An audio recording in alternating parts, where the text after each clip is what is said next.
Bola na direita no Varela, defesa do Fluminense virada para trás. Pedro e Cebolinha posicionados, mas sem se mexer. Passe de Varela para trás para um cruzamento que agora encontra a defesa do Fluminense toda de frente, enquanto Cebolinha e Pedro atacam o espaço nas costas dele. Pedro cabeceia no centro do gol. Pouco depois, a bola volta ao Varela. Pedro e Cebolinha de novo fingem não querer participar. O uruguaio dá o passe para trás e agora encontra Pulgar e a defesa do Fluminense de novo, toda olhando para frente.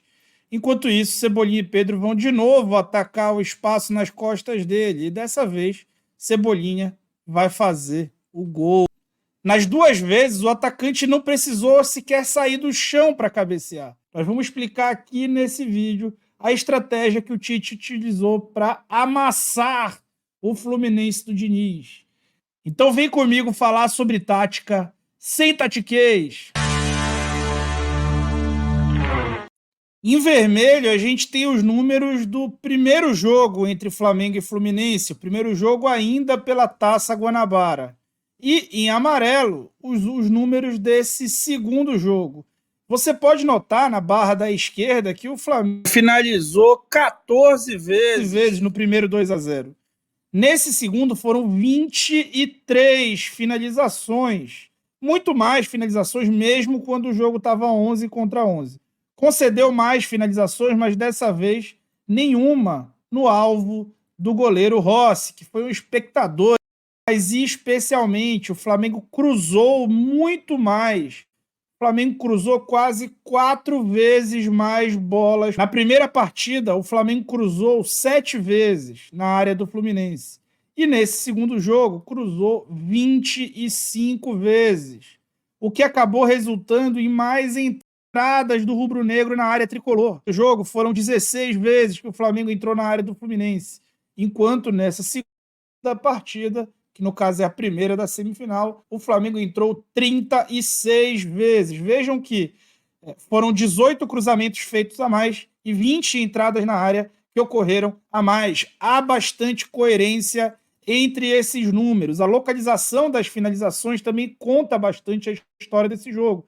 E ela mostra exatamente o que está acontecendo nas traves, né? Seja na segunda trave, seja na primeira trave, a depender do referencial de quem cruza. Então, dentro da área, buscando algum lado oposto. E a gente vai mostrar vídeos do jogo que via um padrão nos cruzamentos do rubro-negro que foram utilizados para amassar o Fluminense. É comum a gente ver críticas quase que demonizando o ato de um time cruzar na área de outro time, como se necessariamente aquele fosse um time pobre taticamente. Mas se eu te falar que há estratégia por trás disso? Pois é, a gente vai tentar entender. Aqui, claro, é um rebote de escanteio, mas a gente vê como o Flamengo já começa o jogo finalizando a partir de cruzamentos, segundo as bolas de cruzamentos. Mas o principal começa aqui, né? Os passes para trás, gerando esse cruzamento ali na diagonal da área, tentando pegar algum jogador invadindo pela segunda trave. Aqui foi o Varela que estava invadindo pela segunda trave, e o cruzamento acabou nem sendo muito bom, mas ele acabou gerando uma presença ofensiva que fez o perde-pressiona e gerou uma finalização bloqueada. Mas esse padrão de cruzamentos ali, após um passe para trás, ele foi acontecendo mais e mais. Só que nem sempre esse passe para trás de fato aconteceu. Às vezes não tinha jogador atrás para apoiar esse passe. E nesses momentos os jogadores buscaram cortar para dentro e cruzar para tentar ter aquele mesmo efeito que eu mostrei no lance. A defesa olhando para frente e os jogadores atacando o espaço nas costas dela, com a defesa um pouco longe da meta adversária. Ah, mas é porque o Luiz Araújo era canhoto. Pois é, gente. Agora a gente vai ver a bola chegar no Arrascaeta, que foi o jogador que mais cruzou no jogo ali do Flamengo, que mais cruzou certo, né?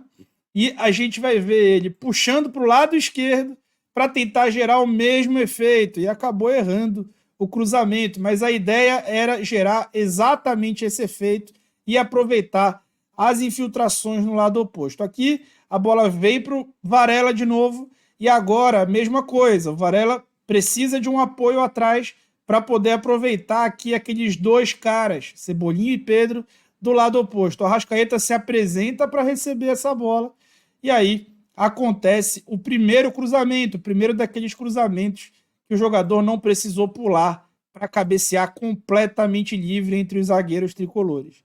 Na jogada seguinte, bola para o lado esquerdo e o cruzamento acontece. Na segunda bola, a bola vem para o Varela, que já tem o Pulgar por ali.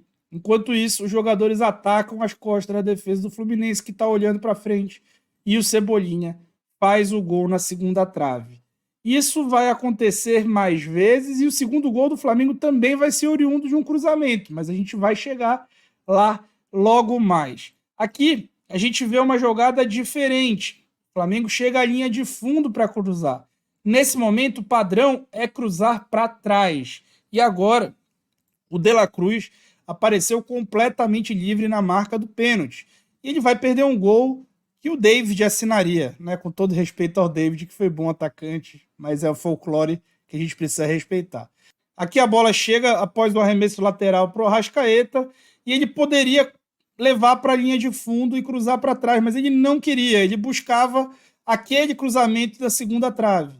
Não tinha um apoio ali para ele dar o passe para trás e alguém cruzar contra a defesa do Fluminense. Então ele faz o mesmo artifício que usou no lado ruim na primeira etapa, tentando cruzar com a perna esquerda. Agora ele puxa para a direita da mesma maneira e tenta cruzar na segunda trave. A defesa do Fluminense acaba cortando.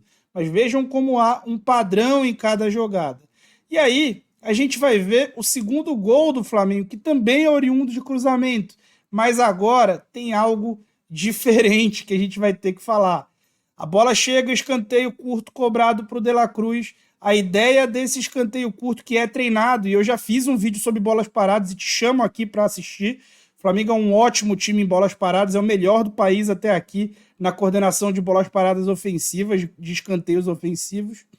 E o De La Cruz recebe essa bola. Está treinada essa variação, a defesa do Fluminense sai, o ataque do Flamengo entra e o certo era ele cruzar. Pois é, gente, mas é para isso que existe o jogador diferenciado, que vale muita grana e sabe o que em campo ele pode improvisar e fazer algo ainda melhor. Leva a bola para dentro, a ideia, ele imagina que fosse chutar, quando vê os dois jogadores chegando até ele, ele dá o passe para o Arrascaeta leva a bola, recebe a bola na linha de fundo. Qual que é o padrão aí? Qual que é a jogada que ele deveria fazer? Tocar para trás. E tinha dois caras absolutamente livres na marca do pênalti. Mas aí, o que ele faz? Aquilo que ele está orientado a fazer num outro tipo de contexto. Mas como ele é gênio, ele vai acertar um cruzamento pornográfico ali para o Pedro conferir e dar números finais ao placar no estádio do Maracanã. Treinamento nenhum vai retirar a capacidade de decisão de jogadores que são muito acima da média da sua competição. Caras como De La Cruz, como Arrascaeta, como Pedro, como Gerson, como Cebolinha e tantos outros que têm capacidade de desequilíbrio individual, seguirão valendo muito, porque eles têm capacidade de definir partidas e de marcar diferença. Isso aconteceu também no Maracanã. Não é porque você tem um time muito coordenado para fazer algo que você não vai executar algo ligeiramente diferente, que vai te entregar um resultado melhor naquele momento. Mas fica muito claro que os cruzamentos e a forma como eles foram trabalhados foram decisivos para que o Flamengo construísse sua vantagem, que poderia ter sido maior. Você pode ver que foram 2 gols de cruzamento, um gol perdido pelo Pedro ali, que não dá para contar de outro jeito, perdido pelo Pedro ali, cabeceando livre, quase na marca do pênalti, em cima do goleiro, e um outro gol ali, nível David de perdido, do De La Cruz, dentro ali quase que da pequena área. Então, o jogo poderia ter sido 4-0, só oriundo de cruzamentos, e sem falar da finalização do Cebolinha no início do jogo, e de tantos outros cruzamentos que talvez não tenham nem sido completos, mas que geraram muito perigo ao Fluminense. Além disso, lembra que eu mostrei aquela jogada do Varela recuperando a bola dentro da área após tentar receber um cruzamento? Pois é, quando você tem um pé de pressiona tão encaixado como é o do Flamengo atualmente, e você precisa passar a dominar um adversário, você pode também utilizar o cruzamento para colocar essa bola numa zona onde você vai ter jogadores amontoados para fazer um perde-pressiona e continuar com a bola para o teu time. Essa também foi uma estratégia colateral, digamos assim. Não era o objetivo principal, mas acabou sendo um objetivo secundário que garantiu ao Flamengo que na primeira parte do jogo, no primeiro tempo, mesmo no 11 contra 11, superasse o Fluminense em posse de bola. O Fluminense, aos 9 minutos, começou a quebrar bolas, começou a dar lançamento através do tiro de meta com o Felipe Melo. Então, se mostrou desconfortável a partida inteira e foi dominado pelo Flamengo, não só quando tentou sair construindo, mas quando o próprio Flamengo foi construir.